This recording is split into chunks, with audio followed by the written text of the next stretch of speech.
The grandfather with 3 centuries in his eyes. They say that in a distant village there once lived an old man named Sava. Nobody remembered where he came from. Only the ancient chronicles mention that back in the days of the Tsars, he was already called an old man. Since then, more than 3 centuries had passed, and yet Sava remained the same, gray-haired but lively, with eyes that held the weight of centuries. He saw the world change. First horse messengers delivered royal decrees, then postmen brought telegrams, and later cars carried newspapers. The village grew, crumbled, and rose again, but Sava stayed. People changed, generations came and went, yet the old man still sat on the bench near his house, like a guardian of time. No one knew the secret of his long life. Some whispered it was sorcery. Others believed he once found a magical spring deep in the forest and drank from it. But Sava would only smile and say, "Do not chase time. It knows where it must go." The most astonishing thing was his memory. He could describe the forest trees when they were still young sprouts, or the river before it was dammed. His memory was longer than any human life, and so people came to him not only for advice, but for stories. "Grandfather, what was the world like 300 years ago?" children asked. Sava sighed and replied, "The world was young, but it is still young. You only need to look around." And so he lived, until one day he vanished. He did not die, nor grow feeble beyond recognition. He simply dissolved into the morning mist, as if returning to the place he had come from. The villagers believed Sava had become a spirit of time itself, walking the earth to keep the memory of his 300 years alive. And every time a gentle mist rises in the village, people smile and say, "Grandfather has come back again, to see if we are doing well." The secret of Grandfather Sava. Many years after Sava disappeared into the morning mist, people still spoke of him. But one boy, curious and restless, decided to uncover the truth. His name was Ilya, and he was known in the village for asking too many questions. One dawn, when the fog rolled in thick and white, Ilya wandered into the forest, following the trail where Sava had last been seen.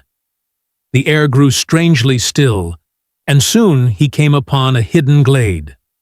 At its center stood an ancient oak tree, its roots tangled like veins of the earth itself. Beneath the oak, a spring bubbled quietly, its water shining with a silver glow. Ilya knelt and touched the water. It was colder than ice, yet warm in his chest. Then he heard a voice, calm, deep, and familiar. "You seek the secret of life, little one?" The mist swirled, and Sava appeared not as a frail old man, but tall, strong, and radiant, as though time itself clothed him. "This spring gave me more years than any man should carry," he said. "But the true secret is not the water. It is memory. Every moment I lived, every story I held, gave me another heartbeat." Ilya trembled. "Can I drink from it too? Can I live forever?" Sava's smile was kind, yet sad. "Eternal life is not a gift, but a burden. You will watch all you love change and vanish. You will remain when even your own name is forgotten. Do you still wish for it?" The boy shook his head. "I only wish to remember." Sava's eyes shone. He dipped his hand into the silver spring and touched Ilya's forehead.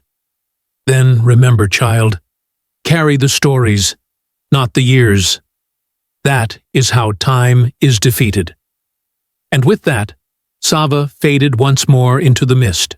From that day on, Ilya became the storyteller of the village.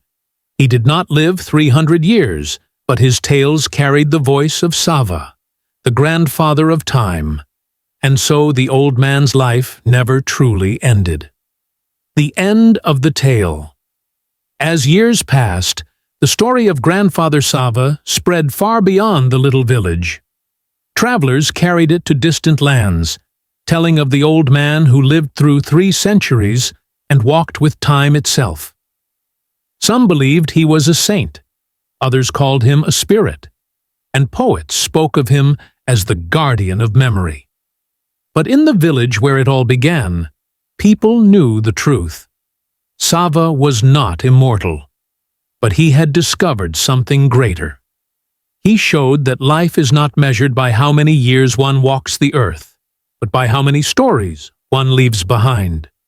And so, whenever the morning mist rises and the air is filled with quiet, villagers still whisper, "Sava is with us." They smile, remembering that as long as stories are told, no life ever truly ends. Thus the tale of the grandfather who lived more than 300 years has no true ending, for he still lives in every word, in every memory, in every child who listens with wide eyes and believes.